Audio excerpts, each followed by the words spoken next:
Hello everyone, welcome to my class. In today's class, I am going to explain the preparation of haloalkane. See, observe, in your syllabus you have mainly two methods to prepare haloalkane. That the first one is by using alcohol and the second one is by halogen exchange method. By using alcohol, you can prepare haloalkanes by three ways. That is included in your syllabus.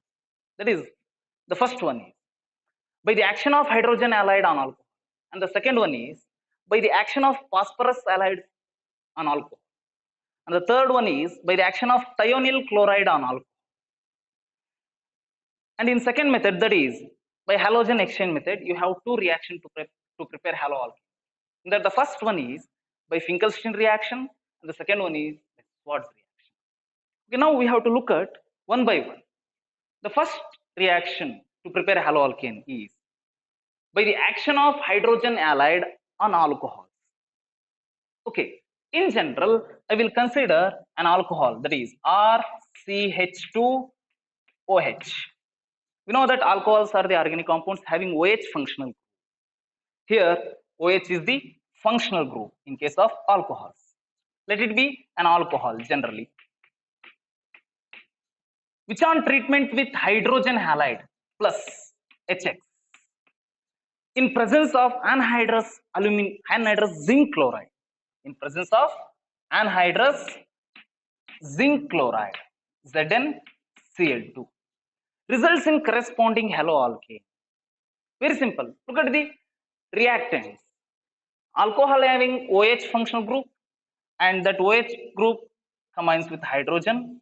Then there is the formation of H2O. There is a formation of water. And the remaining things in reactant side are RCH2 and then X. It means the product is RCH2X. See, observe here, this is the alkyl group and this is the halogen, and the resultant compound is known as alkyl halide or haloalkane. Very simple reaction. See, observe here, alcohols on treatment with hydrogen halide in presence of anhydrous zinc chloride results in formation of corresponding haloalkane. For example, instead of R, I will consider methyl group CH3, CH2 and then OH. The name of the alcohol is ethyl alcohol or ethanol, which on treatment with hydrogen halide. For example, I will consider HCl in presence of anhydrous zinc chloride. In presence of anhydrous zinc chloride. What will be the product? Very simple. OH combines to give water, H2. And the remaining thing is CH3CH2Cl. CH3CH2Cl. The name of the haloalkane is chloroethane or ethyl chloride. Chloroethane. Very simple reaction. See, observe here. Now, the question is, what is the role of anhydrous zinc chloride in the reaction? Very simple. Anhydrous zinc chloride, it acts as a Lewis acid. It acts as a Lewis acid. You know that Lewis acid nothing but electron pair acceptor. Electron pair acceptor is known as Lewis acid. Since anhydrous zinc chloride is an electron pair acceptor, the question is, from which position it can accept a pair of electrons? Okay, look at the reaction. You know that oxygen usually carries two non-bonded pairs on it.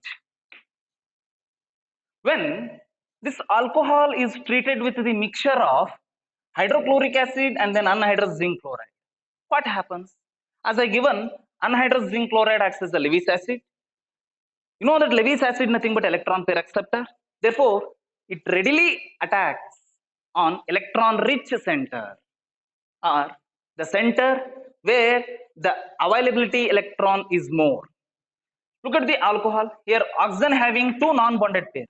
Therefore, the anhydrous zinc chloride, it readily coordinates with the oxygen of hydroxy group by making use of the non-bonded pair of electrons which are present on the oxygen. Due to the formation of the bond between oxygen and zinc chloride, the bond strength of the carbon oxygen bond gets decreased. See, observe here. When oxygen loses its one non-bonded pair, then oxygen gets positive charge. Try to understand. It is important to note that when the electronegative element, you know that oxygen is the second most electronegative element.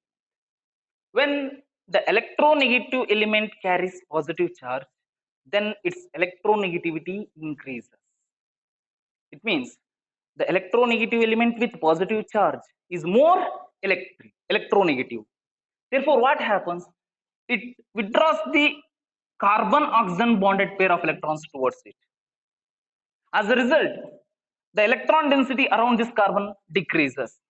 And finally, we get a fragment, that is reaction intermediate, that is CH3 CH2 plus. Means when anhydrous zinc chloride attacks on the oxygen of hydroxyl group, the carbon oxygen bond gets weakened. As a result, there is a formation of carbocation. The formed carbocation, it readily attacks on the hydrogen halide, for example HCl. See, observe here, you know that the carbocation is electron deficient, therefore it tried to accept electron. What happens? The formed carbocation attacks on hydrogen chloride. See, observe here, the chlorine along with bond pair electron gets attacked on carbocation. Then you get CH3 CH2 Cl and the remaining thing is H plus. This H plus combines with OH minus, results in formation of water. Okay, look at the pathway of the reaction. When anhydrous zinc chloride attacks on oxygen of hydroxyl group, there is a formation of carbocation. From this, we can conclude that this reaction follows carbocation mechanism. This is very important for your competitive examination. This reaction follows carbocation mechanism. Okay.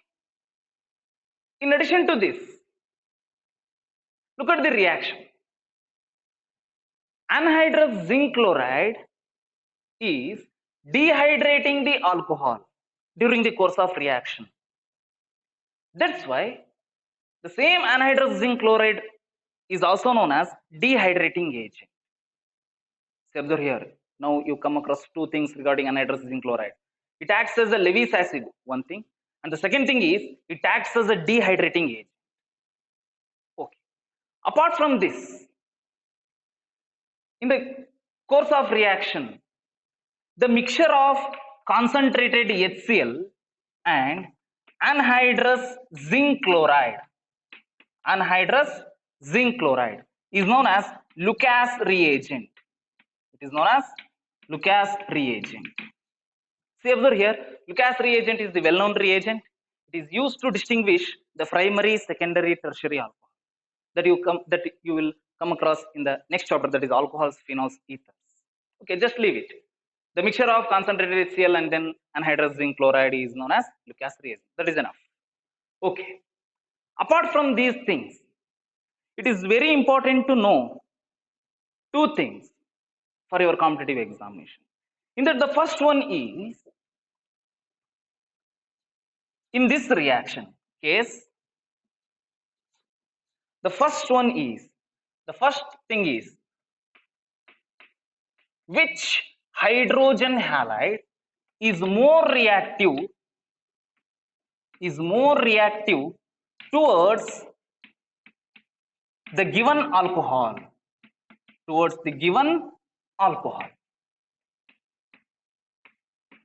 So observe here, this point is very important for your competitive examination.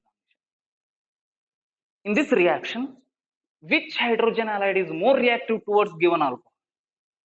For example, assume that the ethyl alcohol is the given alcohol. For the given alcohol, which hydrogen halide is more reactive? Hydrogen halides nothing but hydrogen fluoride, hydrogen chloride, hydrogen bromide, and then hydrogen iodide. Among these four hydrogen halides, which hydrogen halide is more reactive towards ethyl alcohol? That is the question. You know that as we move down the group, fluorine, chlorine, bromine, iodine, as we move down the group in periodic table, the atomic size of elements increases. As atomic size increases, then the bond length of the bond formed by these elements also increases. As bond length increases, the bond strength decreases.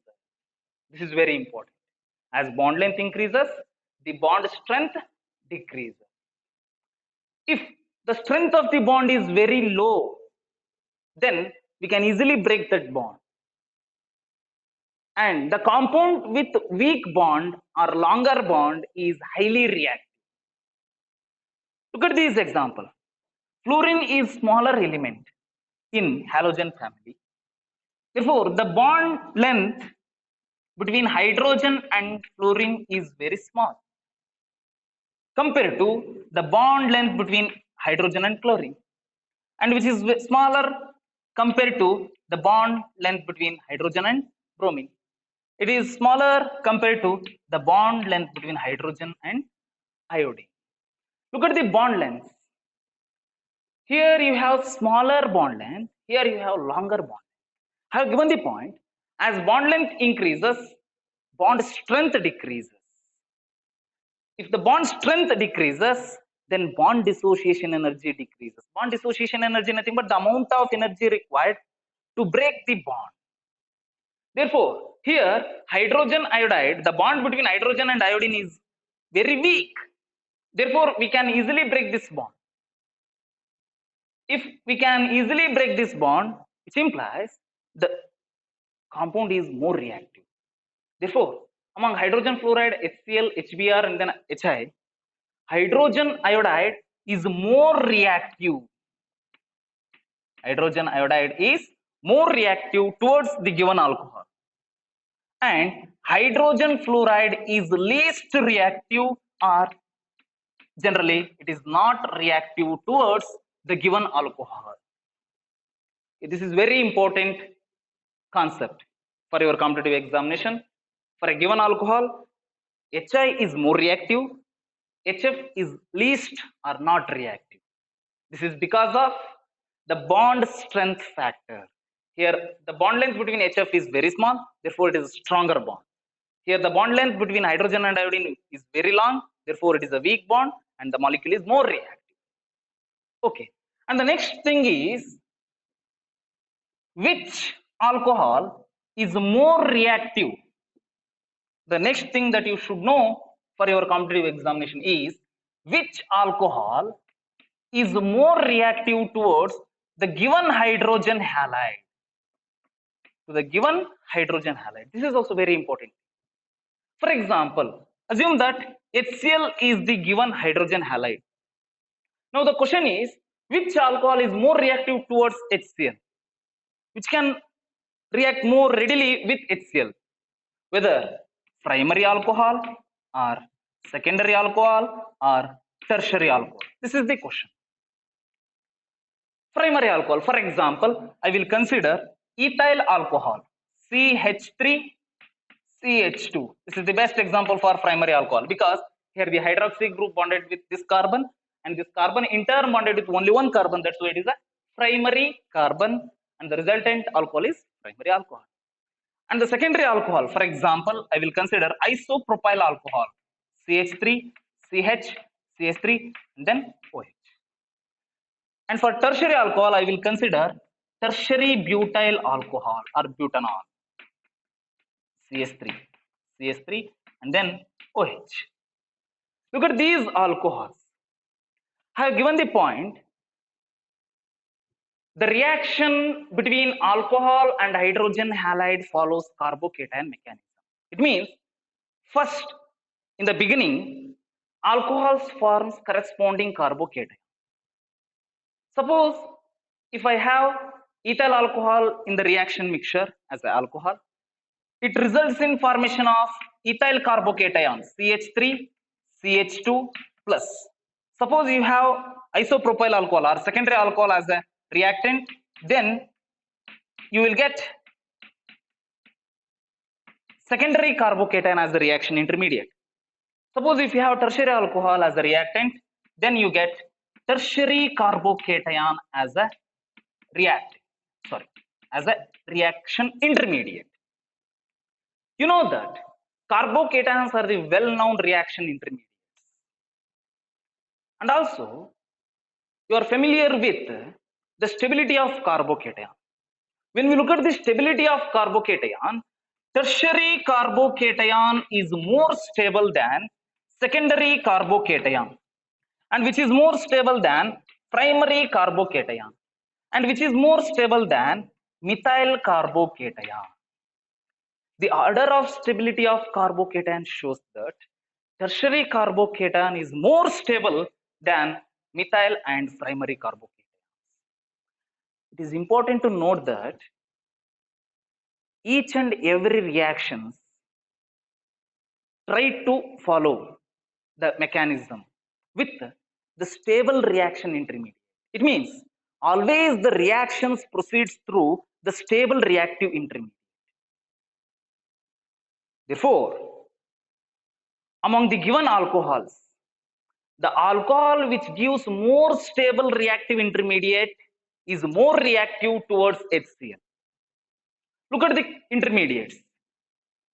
Among these alcohols, tertiary alcohol gives tertiary carbocation as the reaction intermediate. You know that tertiary carbocation is more stable than secondary and then primary. And more stable reactive intermediate can react more readily with the given hydrogen halide. Therefore, here among these alcohols, tertiary alcohol is more reactive towards HCl than secondary, which is more reactive towards HCl than primary alcohol. See, observe, these things are very important for your examination. And one more thing is the reaction or the action of hydrogen halide on alcohol. This reaction is well-known reaction and it is known as Gru's process. It is known as Gru's process. Okay, this is about the first method of preparation of haloalkane. Now we have to look at the second method, that is by the action of phosphorus halides on alcohols. By the action of phosphorus halides on alcohols. You know that, the examples for phosphorus halide. That is, the well-known example is phosphorus pentachloride, and then phosphorus tribromide, and then phosphorus triiodide. These are well-known examples for phosphorus halides. Now we have to look at one by one. What will happen when alcohol treated with phosphorus pentachloride and also with phosphorus tribromide and phosphorus triiodide? First, I will consider the reaction of alcohol with the phosphorus pentachloride. Generally, I will consider an alcohol RCH2OH. Let it be an alcohol, which on treatment with phosphorus pentachloride, which on heating with phosphorus pentachloride, what happens? Look at the reaction. Here you have Cl, halogen, chlorine as a halogen. That chlorine combines with H, results in formation of HCl. And the remaining thing is oxygen is there, and here you have PCl4. Among 4 Cl, 1 Cl attacks on this carbon, then there is the formation of alkyl halide or haloalkane RCH2Cl. And the remaining thing, 1 phosphorus is there, 3 chlorines, and then 1 oxygen. Therefore, the next product is POCl3. See, observe here. When an alcohol is treated with phosphorus pentachloride, it results in corresponding alkyl chlorides. Alkyl chloride. And the byproducts are POCl3, nothing but phosphoryl chloride and then HCl. For example, I will consider ethyl chloride, ethyl alcohol, CH3, CH2, OH, ethanol, which on treatment with phosphorus pentachloride results in formation of ethyl chloride, CH3, CH2, Cl, plus the remaining things POCl3 plus HCl, phosphoryl chloride and then hydrochloric acid. In the same way, we can prepare alkyl bromides and alkyl halides by making use of phosphorus tribromide and then phosphorus triiodide. It is very important to note that usually phosphorus tribromide and then phosphorus triiodides are less stable, they are unstable. Therefore, we can prepare these two compounds during the course of reaction. During the course of reaction, just by heating red phosphorus with bromine and red phosphorus with iodine. Look at the reaction. When an alcohol, for example, I will consider methyl alcohol, which on treatment with phosphorus tribromide. I have given the point, phosphorus tribromide is unstable. That's why we can prepare it during the course of reaction. Very simple. It can be prepared by heating red phosphorus with bromine. Red phosphorus with bromine results in formation of phosphorus tribromide. See, observe here. Look at the availability of bromines here. Here you have 3 bromines. Therefore, we can substitute 3 bromines to the alcohol. Therefore, we have to take 3 methyl alcohol molecules. 3 molecules of methyl alcohol reacts with phosphorus tribromide, results in formation of 3 molecules of methyl bromide. Remaining things, P and then 3 oxygens are there, 3 hydrogens are there. The remaining things are H3PO3. H3PO3. It's a well-known compound known as phosphorus acid. H3PO3. In the same way, you can prepare alkyl iodides by using phosphorus iodide. For example, I will consider the same alcohol, that is 3 molecules of methyl alcohol, which reacts with phosphorus triiodide. I have given the point. Phosphorus triiodide is unstable. Therefore, we can prepare it during the course of reaction by heating red phosphorus with iodine. What happens? Very simple. We get 3 molecules of methyl iodide and the remaining thing is H3PO3, phosphorus acid. See, observe here. These are the reactions that we can come across during the preparation of haloalkanes by the action of phosphorus halide on alcohols. And the next thing is preparation of haloalkane by making use of thionyl chloride or by the action of thionyl chloride on alcohol. Okay. This is also very important reaction. The next one is the preparation of haloalkanes by the action of thionyl chloride, SOCl2, on alcohol. See, observe here, very simple reaction. Generally, an alcohol RCH2OH. Alcohol which on treatment with thionyl chloride, SOCl2, in presence of pyridine as a mild base. In presence of pyridine as a mild base. It is a base, nitrogenous base. Pyridine is a nitrogenous base. What happens? Very simple. See, observe here. RCH2 and 1Cl combines to give RCH2Cl, alkyl chloride. Alkyl chloride. And the remaining things, 1Cl is there, hydrogen is there, therefore the byproduct is HCl. And the remaining thing, SO and then O, SO2, sulfur dioxide. See, observe here, this is most preferred reaction for the preparation of haloalkanes. Why? During the course of reaction, you get 2 byproducts. One is HCl and then sulfur dioxide. These 2 byproducts are gaseous in nature. They are gaseous byproducts. Therefore, they can escape from the reaction media and finally you will get a pure alkyl halide, alkyl chloride in the reaction mixture. That's why this reaction is most preferred reaction for the preparation of haloalkanes, particularly alkyl chlorides.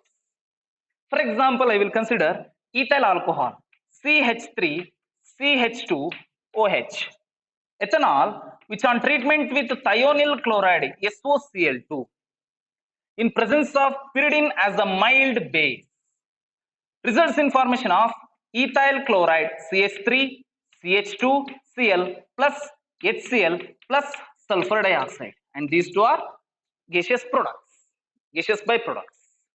Okay, this is about the reaction of thionyl chloride with alcohol, and this is also well-known reaction, and this reaction is known as Dargen's method.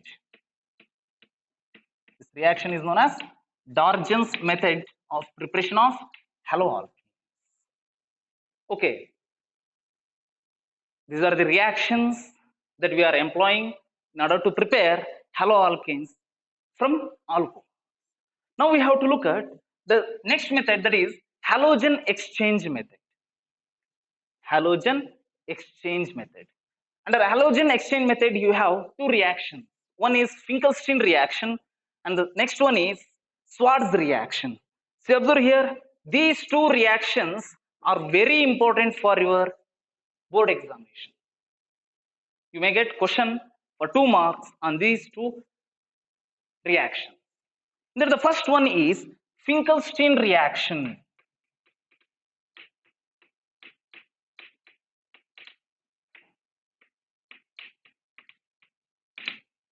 Finkelstein reaction. See, observe here, before going through the Finkelstein reaction, it is important to note that what is the use of halogen exchange method during the preparation of haloalkane? See, observe here, halogen exchange method is mainly employed for the preparation of alkyl iodides and then alkyl fluorides. Alkyl iodides and then alkyl fluorides. Okay, in that the first one is Finkelstein reaction. Finkelstein reaction is well-known reaction. It is used to prepare the alkyl iodides. Alkyl iodides. Look at the reaction. Very simple. Usually, the halogen, in case of halogen exchange method, we are using alkyl bromides as the reactant. Therefore, I will consider generally an alkyl bromide, RCH2Br, alkyl bromide, which on treatment with sodium iodide in acetone as the reaction media.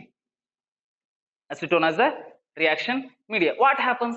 There is exchange of halogen takes place. Exchange of halogen takes place. Very simple. Sodium and bromine combines to give sodium bromide, and the remaining things are alkyl group RCH2 and then I, alkyl iodide. See, observe here, very important reaction for your examination. For example, I will consider methyl bromide CH3Br, which on treatment with sodium iodide in presence of acetone as the reaction media results in formation of methyl iodide, CH3I and sodium bromide.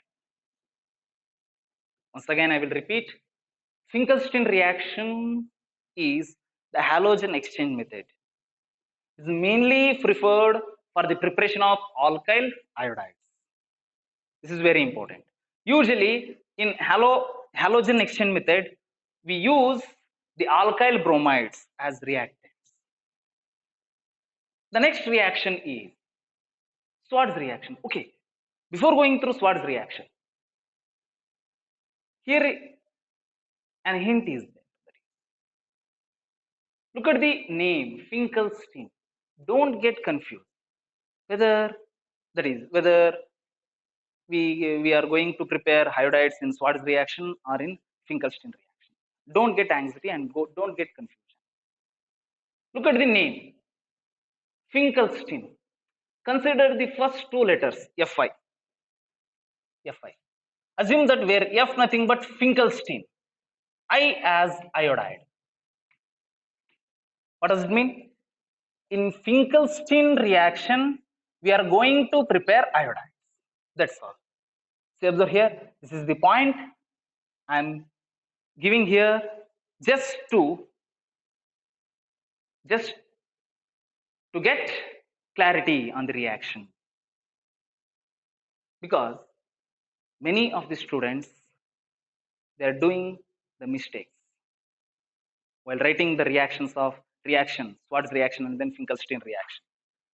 If we ask explain the Schwartz reaction, they explain the Finkelstein reaction. That's why I'm giving the hint here. F nothing but Finkelstein, I nothing but iodide. In Finkelstein reaction, we are going to prepare iodide. The last reaction is Schwartz reaction. See, observe here. This is also comes under halogen exchange method.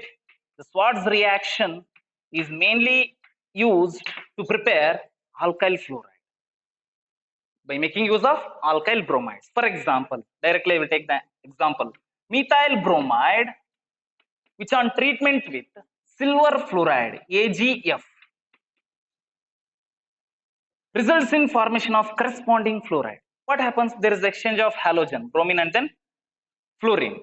Therefore, here you get CH3F, methyl fluoride, and the byproduct is silver bromide, AgBr. Instead of silver fluoride, you can take mercuric fluoride. For example, methyl bromide, which on treatment with mercuric fluoride, HgF2, results in formation of methyl fluoride, CH3F, and then HgBr2. HgBr2. See, observe here. Here we have to consider two methyl bromides, and here two methyl fluorides, and then two HgBr2. Okay, dear students, this is about the preparation of haloalkanes. The methods. These are the methods that you have in your syllabus. Don't get confusion. Among these reactions, three things are very important. The first one is what is meant by Lucas reagent, and the second one is Schwartz reaction, and the third one is Finkelstein reaction. These things are very important for your examination. Okay, in the next class, I'm going to engage the chemical as well as the physical properties of haloalkane. Okay, thank you.